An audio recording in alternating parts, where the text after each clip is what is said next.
बा जोंहा ndfbनि जि जेंना बेफोरनि सोमोन्दैयै जाहाथे मोजां खौरां आसाम सरकारा लाबोयो।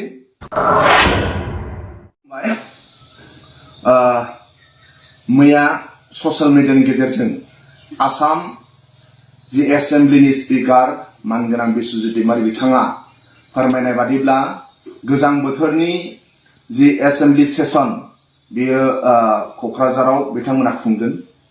दा बिथांमोननि बे थांखिखौ जों बरायो। बेनिफ्राय जों मिजिंथियो बर' रावा आसामनि लोगोआरि राव। दा आसाम एसेम्ब्लिनि जि सेसन गोजां बोथोरनि जि क'क्राझाराव बिथांमोना खुंगोन, बे एसेम्ब्लि सेसनखौ जागायनायनिफ्राय जोबजासिम बर' रावाव जागायनानै जोबजासिम बर' रावावनो बिथांमोना जाहाथे खुंलाङो बेखौ जों मिजिंथियो। मानो होनोब्ला बर'आ स्टेट अफिसियेल लेंगुवेज जोंनाबो, जोंनि रावाबो आसाम सरकारा बेखौ गनायथि होदों। दा ओंखायनो जों आसा खालामो जिहेतु बे मोनसे जारिमिनारि जागोन आरो बर'नि उथुमै क'क्राझाराव बिथांमोना बे खुंनो थाखाय लादों। ओंखायनो जों मिजिंथियो बेयाव जाहाथे असमियाव जायामालासिनो जागायनायनिफ्राय जोबजासिम जाहाथे बर'आव जागोन। आरो बर' रावा जिहेतु लोगोआरि राव, आसामनि 126 जन MLA फोराबो बर' रावखौ जाहाथे बिथांमोनहा सोलोंगोन। आरो जोंनि भाषायाबो जिहेतु लोगोआरि राव, गुबुन गुबुन हारिफ्राबो जोंनि भाषाखौ बिथांमोना जाहाथे सोलोंनो थाखाय नाजागोन। जों जेरै बर'फ्रा दिसपुराव MLA जायोब्ला असमिया रोङाब्लाबो सोलोंनो थाखाय बाध्यता जायो। जों मिजिंथियो जिहेतु क'क्राझाराव जागोन एसेम्ब्लिया, बेयाव जाहाथे जागायनायनिफ्राय जोबजासिम बर'आव जाहाथे बिथांमोना सालायलांगोन। अब्ला जोंनि रावखौबो आसाम सरकारा मोनसे मान आरो मर्यादा होनाय जागोन। जों सम सम नुदों दिसपुराव जानाय जि एसेम्ब्लियाव जोंनि बर'नि माखासे MLA बिथांमोनहा बर'आव सोंथि सोंदों।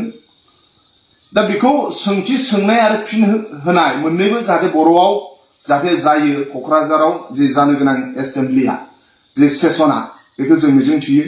बेनिफ्राय बे टेम्परारि।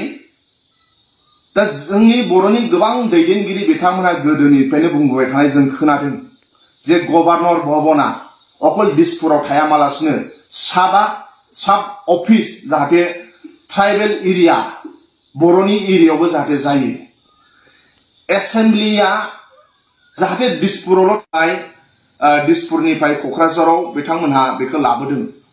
दा बे नेक्स्ट जि सेसन बेयाव जों मिजिंथियो बर'नि थाखाय जाहाथे मोजां, जाहाथे बर'नि थाखाय मोजां जाहाथे खौरां बे लाबोथों। अकल खुंनायनि नामाव खुंबा जानाय नङा, जाहाथे मोनसे हिस्टरिक थालांथों, जारिमिन मोनसे जानानै थाथों। आसाम सरकारा जोंखौ बिमा बाथुलजों नायबाय थायो। दा आसामजों बर'जों बेसे गोरोबगोन बे सरकारनि सायावबो मालाबा मालाबा निर्भर जायो। बिथांमोनहा जोंखौ बिमा बाथुलजों नोजोरजों नायबाय थादों आरो बिनि गोबां एग्जाम्पल दङ। बिथांमोनहा आलफाजों जेरैबायदि मान मर्यादा अनो बेखौ जों मेगन साया, नाथाय आसामाव जोंहाबो एखे मान मर्यादा मोननो नांगौ। दा ओंखायनो जों लुबैयो एकर्ड जाखांनायनि उनाव ndfb बिथांमोनखौ जाहाथे मोजां खौरां आसाम सरकारा जाहाथे होयो आरो जोंखौबो जाहाथे एखे बिदा फंबायनि नोजोरजों जाहाथे बिथांमोनहा नायो।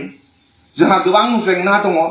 जोंखौ जाय फोरोंबाय फोरोंगुरु बिथांमोनहा 15 बोसोर 20 बोसोर मास्टार मावनानै बिथांमोना गोबां दुखु जारलायाव दं। लोमजाबा टेब्लेट बायनो मुलि बायनो बिथांमोनाव फैसा थाया। जोंखौ फोरोंनाय फोरोंगुरु सार बिथांमोनहा गावनि फिसा हौवा फिसा हिन्जावखौ कलेजाव इउनिभारसिटियाव फोरोंनो थाखाय इक'नमिकेल आंखाल जानानै दङ। दा ओंखायनो बे भेन्सार स्कुलनि जेंना बा जोंहा सिमा बारायनाय बा जोंहा ndfbनि जि जेंना बेफोरनि सोमोन्दैयै जाहाथे मोजां खौरां आसाम सरकारा लाबोयो बेखौ जोङो मिजिंथिबाय। आरो जुदि आसाम सरकारा जोंखौ बिमा बाथुलजों जुदि नोजोरजों नायोब्ला जोंहाबो गावनि हारिखौ रैखाथि होनो थाखाय बर'नि जेनेरेशना जोंबो जानजि खाफ्राखानाय भारत संबिधान जि आर्टिकल 2 and 3 जोंनो जि मोन्थाय होदों बेखौ जों जेरैखि जाया लाथारनो नांगोन। दा ओंखायनो जों बेखौ जुजिनो नांगोन। दा ओंखायनो जों आसाम सरकारजों अनलायनाया आसाम सरकारनि सायाव सोनारगोन। बिथांमोना जोंखौ बेसे अनो बेखौ आसाम सरकारनि सायाव सोनारगोन। आरो जुदि बिथांमोना अनोब्ला थाबनो जाहाथे जोंनि राव हारिमु थुनलाइ जौगानायजों लोगोसे ndfbनि केस आरो जोंनि बर' बिजोंनि जेंना आरो जोंनि जि सिमा बे जेंनाखौ बिथांमोना थाबनो सलुसन खालामनानै होयो बेखौ जों मिजिंथिनाय थाबाय। जोबथारनायाव जे क'क्राझाराव नेक्स्ट एसेम्बलि सेसन जागोन जागायनायनिफ्राय जोबजासिम बर'नि रावाव बेखौ जाहाथे खुंलाङो बेखौ जों मिजिंथिनाय थाबाय। अब्ला बर'नि रावखौबो गनायथि होनाय जागोन। अब्लासो गोरबो सिंनिफ्राय बर' रावाबो बे हायाव बे ओनसोलाव थांना थानांगौ। अब्ला आसाम सरकारा बेखौ अननाय आरो मदद होनाय जागोन। जों बेखौ मिजिंथिनाय थाबाय। गोजोन्थों।